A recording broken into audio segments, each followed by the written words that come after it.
Hello, dear children. How are you all? This is Himanshi Agrawal and I welcome you to our YouTube channel. So आज हम करने वाले हैं chapter 8 introduction to trigonometry. सो आज के session में हमारा जो रहेगा मोटिव वो रहेगा चैप्टर इंट्रोडक्शन, जो कि है पार्ट 1. मतलब दो पार्ट्स में हम इसको डिवाइड करेंगे. ठीक है, ये पार्ट 1 है. ठीक है, पार्ट 2 भी मैं जल्दी अपलोड कर दूंगी. पार्ट 1 में हम क्या डिस्कस करेंगे, हम डिस्कस करेंगे ट्रिग्नोमेट्री रेशियोज के बारे में, कितने रेशियोज होते हैं एंड उसकी टेबल कैसे फॉर्म करी जाएगी. ठीक है, तो बहुत ही ट्रिक के साथ बताऊंगी. हालांकि most of the students feel that it's very difficult, but believe me, एक बार आप ये चैप्टर मेरे साथ कर लोगे, you will feel it to be very easy. So चलिए स्टार्ट करते हैं. अगर आप चैनल में पहली बार आए हो, so let me tell you that here I will be uploading a videos related to CBSE updates, quick solution to the NCERT class 9th and class 9th and 10 maths, and also previous year question practice for the class 10 as well as for class 9th. Okay, don't think that for 9th I'm not taking, but yes, recently I'm focusing on 10th first. So now here, if you haven't subscribed the channel yet, please do subscribe the channel and hit the like button and share with your friends. So let's start. So first of all, हम बात करेंगे what is a trigonometry. Now this is a name which you must have heard of first time when you come to class 10th, right? So let us understand to first of all this word and then we'll move on to the other topics. So trigonometry अपने आप में तीन words से मिलके बना है, जो कि है Greek words. Okay, that is tri, gono, metry or metron. Okay, where tri means three. ठीक है, gono means angles or sides. Correct. Metron means measurement. So कोई भी आपसे पूछेगा तो trigonometry क्या है? So basically this is three angle side measurement. मतलब this is a relationship between angles and sides. इतना क्लियर हुआ? So trigonometry क्या है? तीन एंगल्स और तीन साइड से बनने वाले डायग्राम के मेजरमेंट के बारे में, उनके बीच के रिलेशंस के बारे में जो स्टडी कहलाती है, that is called a trigonometry और trigonometry. So now let's move to the very important topic that is called trigonometry ratios, जो कि बहुत ही इंपॉर्टेंट है. इस टॉपिक के बेस पे ही आपकी पूरी एक्सरसाइज 8.1 इसी पे टिकी है. जी हाँ, एक्सरसाइज 8.1 के सारे क्वेश्चन इसी टॉपिक से है, ट्रिग्नोमेट्री रेशियोज से. सो रेशियोज क्या होते हैं? रेशियोज होते हैं कि something by something, right? P by q. So यहाँ पे हम ट्राइंगल जो लेते हैं बच्चों, वो लेते हैं राइट एंगल ट्राइंगल. सबसे इंपॉर्टेंट बात ये है, जहाँ पे एक एंगल क्या होगा, 90 डिग्री होगा. वो आप देख के बता सकते हो कौन सा होगा. एंड इस ट्राइंगल को अगर मैं ब्रीफली या फिर इसकी नेमिंग करूँ तो एबीसी हो जाएगा. ठीक है, आपको पता है कि राइट एंगल ट्राइंगल में एक हाइपोटेन्यूस होता है, एक परपेंडिकुलर होता है, एक बेस होता है. हाइपोटेन्यूस तो भैया हमें पता है कि जो लॉन्गेस्ट साइड होती है, ठीक है, जो लॉन्गेस्ट साइड होती है या फिर जो स्लेंट साइड होती है, इसको हम हाइपोटेन्यूस बोलते हैं. इसको हम रिप्रेजेंट करते हैं किससे? एच के साथ. क्लियर? और बची हुई दो साइड्स को हम क्या बोलते हैं? एक को बोल देते हैं हम बेस और एक को बोल देते हैं क्या? परपेंडिकुलर. छोटी क्लासेस में, ठीक है, मतलब प्रीवियस क्लासेस में. बट यहाँ पे आपको पता होना चाहिए कि परपेंडिकुलर किसको बोलना है और बेस किसको बोलना है. बट ये सब हमें कौन बताएगा? ये सब हमें बताएंगे ये दोनों एंगल्स, एंगल ए और एंगल सी. अगर हम एंगल ए के बिहाफ में रेशियोस निकाल रहे हैं तो परपेंडिकुलर कुछ और होगा, बट अगर एंगल सी की बात करेंगे तो परपेंडिकुलर चेंज हो जाएगा. बस यही चीज को आपको ध्यान रखना है, बिकॉज स्टार्टिंग में बच्चे बस यही मिस्टेक बहुत ज्यादा करते हैं. सो एंगल सी के अगर मैं बात करूं कि मुझे एंगल सी के लिए रेशियोस निकालने हैं, तो एंगल सी की जब हम बात करेंगे तो उसके सामने वाली साइड, बस ये ध्यान रखना, उसके अपोजिट साइड हो जाएगी परपेंडिकुलर, और जो बची हुई साइड तीसरी वो क्या हो जाएगी? बेस. इतना क्लियर हो गया?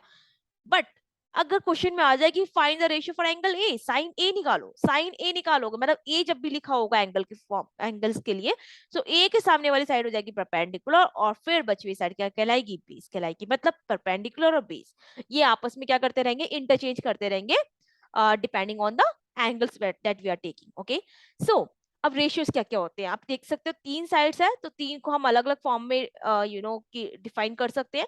तो इसके लिए टोटल होते हैं हमारे पास कितने रेशियोज? 6 रेशियोज.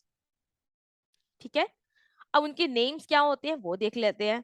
ठीक है, सो एक होता है हमारे पास साइन, जिसको हम बोलते हैं साइन. ठीक है, शॉर्ट में. देन कोसाइन, जिसको हम लिखते हैं कॉस. आपको इस शॉर्ट वाला नाम ही याद रखना है, पर आपको पता होना चाहिए कि क्या नाम है. देन टेंजेंट, इसको हम बोलते हैं टेन. ठीक है, देन कोटेंजेंट, जिसको हम बोलते हैं कॉट. सेकेंड, जिसको हम बोलते हैं सेक, और इसी का को क्या हो जाएगा? कोसेक. इसको हम क्या बोलते हैं? कॉसेक. क्लियर। अब इसके आगे हम थीटा लिख देते हैं। हम साइन, अगर एंगल ए लिखना है तो हम एंगल ए लिख सकते हैं, सी लिखना है सी लिख सकते हैं। तो हम बेसिकली क्या पढ़ेंगे, sine A, cos A, tan A, cot A, sec A, cosec A. ध्यान रहे साइन और ए मल्टीप्लाई में नहीं है, ये पूरा पूरा अपने आप में एक रिप्रेजेंटेशन है कि हम साइन एंगल ए की बात कर रहे हैं। इतना क्लियर हो गया। अब इसके रेशियोज क्या होंगे, sine A is equal to क्या होगा, तो साइन ए होता है परपेंडिकुलर अपॉन हाइपोटेन्यूज। सो इसके लिए एक शॉर्ट ट्रिक है, बहुत ही कॉमन ट्रिक है, आपके स्कूल के टीचर्स भी आपको जरूर बताएंगे ये। आपको क्या लिखना है, पंडित भद्री प्रसाद, पंडित भद्री प्रसाद हर हर बोले, पंडित भद्री प्रसाद हर हर बोले। नाउ जब आप इस रेशियो को सीधा सीधा पढ़ोगे, मतलब पी बाय एच पढ़ोगे, तो ये हो जाएगा साइन, बी बाय एच हो जाएगा साइन, ये हो जाएगा कॉस, पी बाय बी हो जाएगा टेन, फिर यहां से हो जाएगा कॉट, ठीक है, sine cos tan, cot sec cosec, मतलब इसका रेसिप्रोकल करते जाओगे तो हो जाएगा कॉट, इसका रेसिप्रोकल हो जाएगा सेक, इसका हो जाएगा कॉसेक। जल्दी से पुट कर देते हैं, अब चेंज कर लेती हूँ कलर को ताकि आप अच्छे से ध्यान दे सके। तो साइन ए क्या हो जाएगा बच्चा, मुझे बताओ। Now you will be telling me, सब लोग कमेंट करके बताना कि कौन सा पार्ट ज्यादा इजी लगा आपको। साइन ए क्या हो जाएगा, पी बाय एच, ठीक है, पी यहाँ पे क्या हो जाएगा, ए की बात कर रहे हैं, ए के लिए, ए के लिए पी क्या हो जाएगा, ये वाला सामने वाला, ठीक है, बचा हुआ क्या हो जाएगा बेस। तो यहाँ पे पी क्या हो जाएगा, सी बी, ये हो जाएगा बी सी या फिर सी बी, सी बी या फिर बी सी कुछ भी लिख सकते हो, सी बी, और एच क्या है, ए सी। कॉस की बात करें, कॉस क्या होता है, बेस अपॉन हाइपोटेनियस, ठीक है। सो बेस क्या है हमारे पास, ए बी, और हाइपोटेनियस क्या है, हाइपोटेनियस तो वही है ए सी, ठीक है।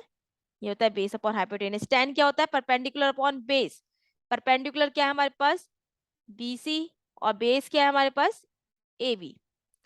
कॉट क्या होता है, इसका रेसिप्रोकल है ना, बी बाय पी, तो इसका रेसिप्रोकल क्या हो जाएगा, A B by B C, समझ रहे हो ना। सेक ए क्या लिखेंगे हम, सेक किसका रेसिप्रोकल है, कॉस का, यानी क्या है H by B, H by B, hypotenuse क्या है ए सी, और बेस क्या है हमारे पास ए बी, ठीक है, हमने इसका रेसिप्रोकल कर लिया यहाँ पे, ये इसका रेसिप्रोकल आ गया, इसका रेसिप्रोकल आ गया, और इसका रेसिप्रोकल करोगे तो क्या मिल जाएगा, कोसेक मिल जाएगा।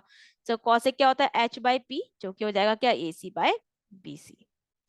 इतना क्लियर हो गया। तो ये हमारे होता है ट्रिग्नोमेट्री रेशियो। इस पे क्वेश्चंस कैसे पूछ लेते हैं, सपोज आपको कोई ट्रायंगल दे दिया जाएगा, या नहीं भी दिया जा सकता, सिंपल लिख के आ सकता है, if sine A is equals to 3/5, fine cos A, tan A, cosec A, या कुछ भी हो सकता है। सो इस टाइप के सारे क्वेश्चंस हमारे सिर्फ इससे सॉल्व होंगे।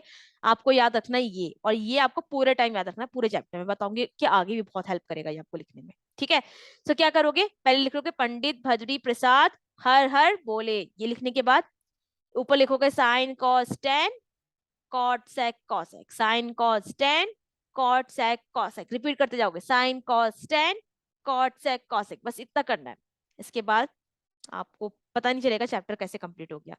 चलिए, अब आती है बहुत ही important term, forming trigonometric ratios table. अब ये वाली टेबल जो है ना, बच्चों को बहुत कंफ्यूज करती है कि कैसे हम याद करें इस टेबल को, क्योंकि इस टेबल पे बेस्ड है हमारी एक्सरसाइज 8.2, मतलब 8.2 पे तो इसकी एग्जांपल्स डायरेक्ट एप्लीकेशन है, बट ये टेबल आपको आगे भी काम करेगी, लाइक 11th में 12th में आपको ये टेबल आनी ही चाहिए, ठीक है। सो इसके लिए हमें क्या करना है भाई, साइन 0 की वैल्यू क्या होगी, साइन 30 की वैल्यू क्या होगी, साइन 45 की वैल्यू क्या होगी, तो कुछ एंगल्स के लिए आपको वैल्यूज लर्न करनी पड़ती है, ठीक है। सो आपको करना क्या है, ये एंगल है, ये एंगल ए है, एंगल ए भी हो सकता है, यहाँ पे कोई भी एंगल थीटा हो सकता है, इससे कोई मतलब नहीं पड़ेगा। अगर यहाँ पे ए है तो हर जगह ए लिखा जाएगा, थीटा है तो हर जगह थीटा के लिए बात करेंगे, ठीक है, इससे कोई फर्क नहीं पड़ेगा। ये 0 डिग्री हो गया, 30 डिग्री हो गया, 45 डिग्री हो गया, 60 डिग्री हो गया, 90 डिग्री हो गया, ठीक है। सो ये पूरी की पूरी टेबल मैं आपके सामने बनाऊंगी, एंड आपको बाय हार्ट हो जाएगा, ये मेरा वादा है, ठीक है। सो साइन की हम पहले बात करेंगे, सबसे पहला काम होता है साइन के लिए बात करना, बाकी सारे तो उसके फॉलोअर्स है, ये समझ लीजिए आप, ठीक है। साइन की वैल्यूज कैसे निकाली जाएगी, साइन के लिए आपको नंबर स्टार्ट करना है 0 से 4 तक, 0 1 2 3 4, इतना लिखने के बाद सबको क्या करना है, 4 से डिवाइड कर देना है, इसको भी, इसको भी, इसको भी, सबको 4 से डिवाइड कर दो, सबको। और सब पे लगा दो ये स्क्वायर रूट।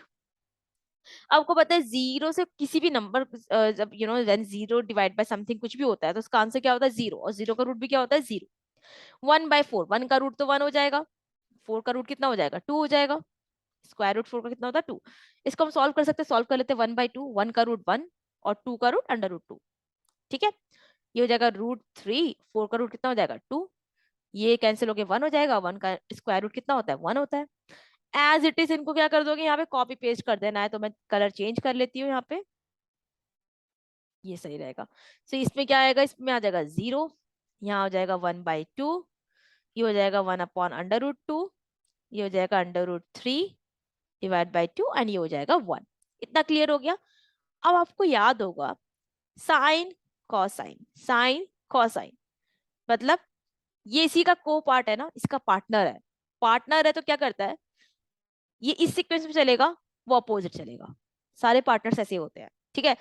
अपोजिट चलाना है भाई इसको, वैल्यूज यही रहेंगी, मतलब जहां हमने हम यहाँ पे इस सीक्वेंस में लिखा है ना 0 1/2, आपको यहाँ से स्टार्ट करना है। तो यहाँ पे लिख दोगे 1, यहाँ लिख दोगे अंडर रूट 3/2, यहाँ लिख दोगे 1/√2, ये हो जाएगा 1/2 और ये हो जाएगा 0। बस इसका क्या करना है, आपने सीक्वेंस चेंज कर देना है उन सारे नंबर्स का। हो गई, इतना तो भर लिया टेबल। अब 10 की बारी, 10 थोड़ा सा अलग है। 10 कहता है मैं तो भाई साइन डिवाइड बाय कॉस हूं, जैसा कि टेबल में दिख रहा है, sign divide by cos.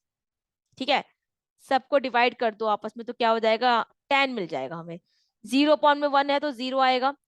1/2 divide by root 3/2, to से टू कैंसिल हो गए, 1/√3 आ जाएगा। सबको डिवाइड कर रहे हैं हम आपस में। अब 1/√2 को 1/√2 से डिवाइड करोगे क्या आ जाएगा, 1 आ जाएगा, यहाँ से टू से टू कैंसिल होकर क्या आ जाएगा, √3। और 1/0, किसी भी नंबर के अगर अपॉन में जीरो आ जाता है वो हो जाता है नंबर नॉट डिफाइंड, जिसको हम इस तरीके से डिफाइन लिखते हैं, नॉट डिफाइंड। ठीक है, अब आता है कोसेक। आपको याद है कोसेक किसका रेसिप्रोकल था, फिर से हम लिख देते हैं। यहाँ पे हम थोड़ा इसको पार्ट को रेस करते हैं फिर लिखते हैं उसको।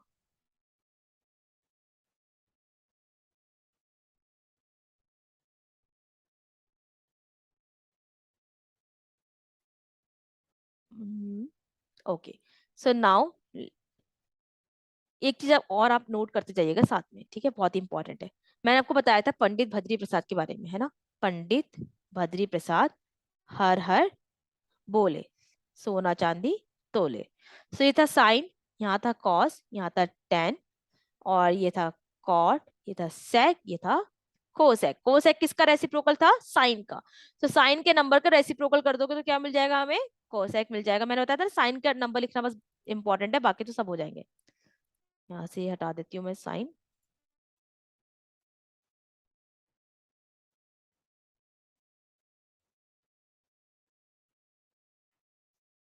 ठीक है, चलिए। सो ये था हमारा 1/√2। नाउ कॉसेक किसका है, साइन का रेसिप्रोकल है। रेसिप्रोकल का मतलब क्या होता है, इसका अगर डिनोमिनेटर हम वन माने तो उसका अपोजिट। ठीक है, डिनोमिनेटर वन मान के इसका अपोजिट। सो अगर 0 पर मैं 1 लिखूं, 0 पर अगर 1 लिखूंगी तो 1 का अपोजिट क्या हो जाएगा, 1 का अपोजिट मतलब 1/0। 1/0 का मतलब क्या होता है, नॉट डिफाइंड, तो यहाँ पे क्या आ जाएगा, नॉट डिफाइंड। ठीक है, ध्यान रखना, 10a जो होगा वो होगा sine A divide by cos A, और जब कॉसेक ए आएगा वो होगा 1/sin ए, क्योंकि इसका रेसिप्रोकल है। ठीक है, ये ध्यान रखना। ये हो गया इन्फिनिटी ना, 1/2 है, 1/2 का रेसिप्रोकल कितना हो जाएगा, 2/1, जिसको हम 2 लिख सकते हैं। 1/√2 का रेसिप्रोकल कितना हो जाएगा, अंडर रूट 2। √3/2 का रेसिप्रोकल कितना हो जाएगा, 2/√3। और 1/1 का रेसिप्रोकल कितना हो जाएगा, 1 हो जाएगा। ये हो जाएगा कॉसेक का। अब सेक क्या है, कोसेक और सेक दोनों क्या है आपस में, पार्टनर। तो क्या करेंगे, इसका सीक्वेंस बदल देंगे। यहाँ पे लिख देंगे 1, यहाँ लिख देंगे 2/√3, यहाँ लिख देंगे √2, यहाँ लिख देंगे 2, और यहाँ लिख देंगे नॉट डिफाइंड। अब बचा कॉट। भाई कॉट भी तो किसी का था, किसका, टेन का रेसिप्रोकल, सॉरी, टेन का पार्टनर, टेंजेंट को टेंजेंट। ठीक है, सो 10 की सीक्वेंस को अगर हम उल्टी दिशा में लिख दे तो वो हो जाएगा कॉट। सो 10 में लास्ट में क्या था, इन्फिनिटी, तो यहाँ पे पहले आ जाएगा, सॉरी, नॉट डिफाइंड। ठीक है, फिर था √3, √3 आ जाएगा, फिर 1 था, फिर 1/√3 था। लेट मी, 1/√3 के बाद क्या आ जाएगा, जीरो, है ना।